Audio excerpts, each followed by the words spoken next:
and once again, I welcome all of you to my live broadcast for, from the book Reading. And today, I'm having a book in my hand that I read and pulled out. As in the previous video, I read out the introduction pages for at least 10 pages. You people listen with me, and today I'm going to start the chapter number 1, that is the rich don't work for money. So the story start from the dialogue that was asked by the 9-year-old guy. So let's start. Dad, can you tell me how to get rich? My dad put down the evening paper. Why do you want to get rich, son? Because today Jimmy's mom drove off in their new Cadillac and they were going to their beach house for the weekend. He took 3 of his friends, but Mike and I weren't invited. They told us we weren't invited because we were poor kids. They did. They did? My dad asked incredulously. Yeah, they did, I replied in a hard tone. My dad silently shook his head, pushed his glasses up to the bridge of his nose, and went back to reading the paper. I stood waiting for an answer. The year was 1956. I was 9 years old. By some twist of fate, I attended the same public school where the rich people sent their kids. We were primarily a sugar plantation town. The manager of the plantation and the other affluent people, such as doctor, business owner, and the banker, send their children to this elementary school after grade 6. The children were generally sent up to private school because my family lived on the side of the street. I went to the school he had I lived on the other side of the street, I would have gone to the different school with the kids from the families more like mine. After grade 6, these kids and I would go on to the public, intermediate, and high school. There was no private school for them or for me. My dad finally put down the paper. I could tell he was thinking. Well, son, he began slowly. If you want to be rich, you have to learn to make money. How? How do I make money? I asked. Well, use your head, son, he said, smiling. Even then, I knew that really meant. That's all I'm going to tell you. I don't know the answer, so don't embarrass me. A partnership is formed. The next morning, I told my best friend, Mike, what my dad has said. Best, as I could tell, Mike and I were the only poor kid in the school. Mike was also in the school by a twist of fate. Someone had drawn a jog in the line for the school district, and we wound up in the school with the rich kids. We weren't really poor, but we felt as if we were because all the other boys had new baseball gloves, new bicycles, new everything. Mom had provided us with the basics like food, shelter, and clothes. But that was about it. My dad used to say, if you want something, work for it. We wanted things, but there was not much work available for the 9-year-old boy. So, what do we do to make money? Mike asked. I don't know, I said. But do you think to be my partner? He agreed. And on the Saturday morning, my Mike became my first business partner. We spent all morning coming up with on how to make money. Occasionally, we talk about all the cool guys at Jamie's beach house having fun. It hurt a little, but that hurt was good because it inspired us to keep thinking of a way to make money. Finally, the afternoon, a bolt of lightning struck. It was an idea Mike got from a science book he had read. Guys, it's a very funny story ahead. Look, wait, exactly, we shook hands and the partnership now had a business. For the next several weeks, Mike and I ran around our neighborhood, knocking on the door and asking our neighbors if they would have their toothpaste tubes for us. With puzzled look, most adults consented with a smile. Some asked us what we were doing, to which we replied, we can't tell you, it's a business secret. My mom grew distressed. As the week wore, we had selected a site next to her washing machine as the place we would stockpile our raw material. In a brown cardboard that it one time held ketchup bottle or a little pile of used toothpaste tube began to grow. Okay, so finally my mom put down the sight of her neighbor's messy crumpled used toothpaste tube had gotten to her. What are you boys doing? She asked. And I don't want to hear again that it is a business secret. Do something with this mess, or I'm going to throw it out. Mike and I plead and begged, explaining that we won't see how enough and then we would begin production. We informed her that we were waiting on a couple of neighbors to finish their toothpaste so we could have their tubes. Mom granted us 1 week extension.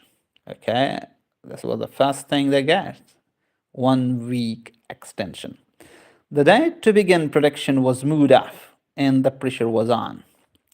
My first partnership was already being threatened with eviction notice by my mom. It became Mike's job to tell the neighbor to quickly use up their toothpaste, saying their dentist wanted them to brush more often anyway. I began to put together the production line. One day my dad drove to see two 9-year-old boys in the driveway with a production line operating at full speed. There was a fine white powder everywhere. On a long table were the small milk carton from the school, and our family hibachi grill was glowing with red hot coal at maximum heat.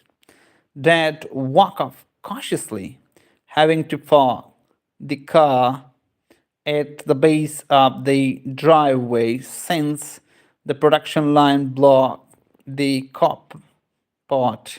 As he and his friend got closer, they saw a steel pot sitting on the top of the coals in which the toothpaste tubes were being melted down. In those days, toothpaste did not come in plastic tube. The tubes were made of lead, so once the paint was burned off, the tube would drop in a small steel pot. They melted until they became liquid, and with my mom's pot holder, we poured the lead through a small hole in the top of the milk carton. The milk carton were uh, filled with plaster, fairies, white powder was everywhere. In my haste, I had knocked the bag over, and the entire area looked like it is being hit by the snowstorm. The milk carton were the outer container for the plastic fairy mold. My dad and his friend watched as we carefully pour the molten lead through the small hole in the top of the plaster of Paris cube. Careful, Mother said. I nodded without looking up. Finally, once the pouring was through, I put the steel pot down and smiled at my dad. What are you boys doing? He asked with a cautious smile. We are doing what you told me to do. We are going to be rich, I said. Yo, said Mike, grinning and nodding his head. We're partner. And what is in those plaster molds? My dad asked. Watch, I said. This should be a good batch. With a small hammer, I tapped the seal that divided the cube in half, cautiously pulled up the top half of the plaster mold and lead nickel pill out. So, guys, thank you for the likes. Oh no, my dad exclaimed. You are casting nickels out of lead. That's right, Mike said. We are doing as you told us. We are making money. My dad friends turned and burst into laughter. My dad smiled and shook his head. Along with the fire and a box of spent test tubes in front of him stood two little boys covered with white dust, smiling from ear to ear. Wow, from ear to ear. He asked us to put everything down and sit with him on the front step of the house.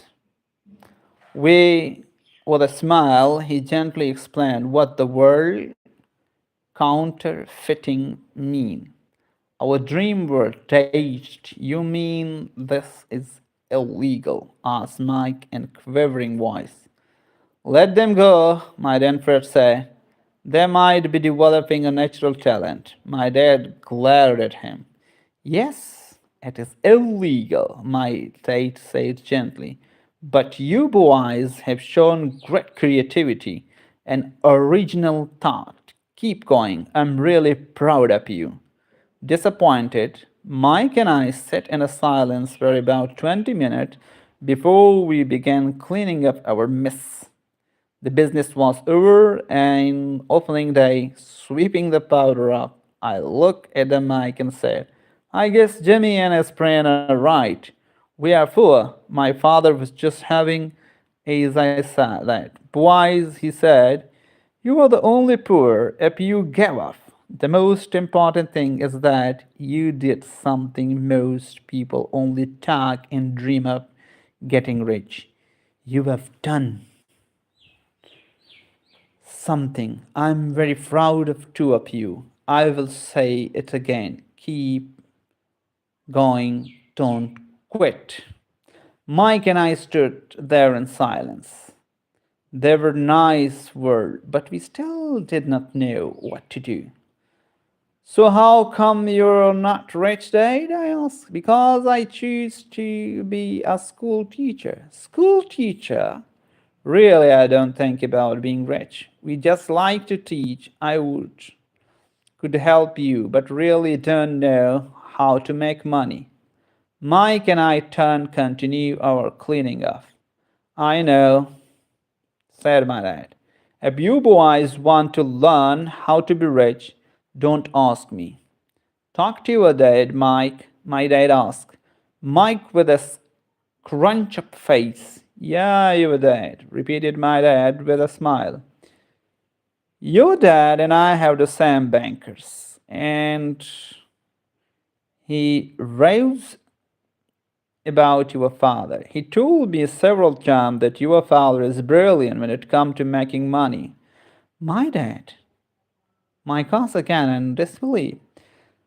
Then how come we don't have a nice car and a nice house like the rich kids at school? A nice car and nice house don't necessarily mean you're rich or you know how to make money. My dad replied.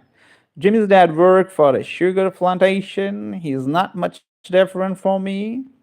He works for a company and I work for the government. The company buys the car for him. The sugar company has financial trouble and Jimmy's dad may soon have nothing. Your dad is different, Mike. He seemed to be building an empire and I suspect in a few years he will be very rich man. Wow, okay. What? With that, Mike and I got excited again. With a new vigor, we began cleaning up the mess caused by our new defunct first business. As we were cleaning, we made plans for how and when to talk to Mike's dad. The problem was that Mike dad worked long hours and often did not come home until late. His father owned warehouses, a construction company, a chain of stores, and three restaurants. It was the restaurant that kept him out late. Mike thought the bus home after we had finished cleaning up. He was going to talk his dad when he got home that night and ask him if he would teach us how to become rich. Mike promised to call as soon as he had talked to his dad, even if it was late. The phone rang at 8:30 p.m. Okay, I said. Next Saturday, I put the phone down. Mike's dad had agreed to meet with us. On Saturday, I caught the 7:30 a.m. bus to the poor side of the town. From here, the lesson began.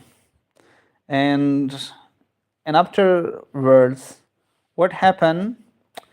These two kids will start a small and tricky business.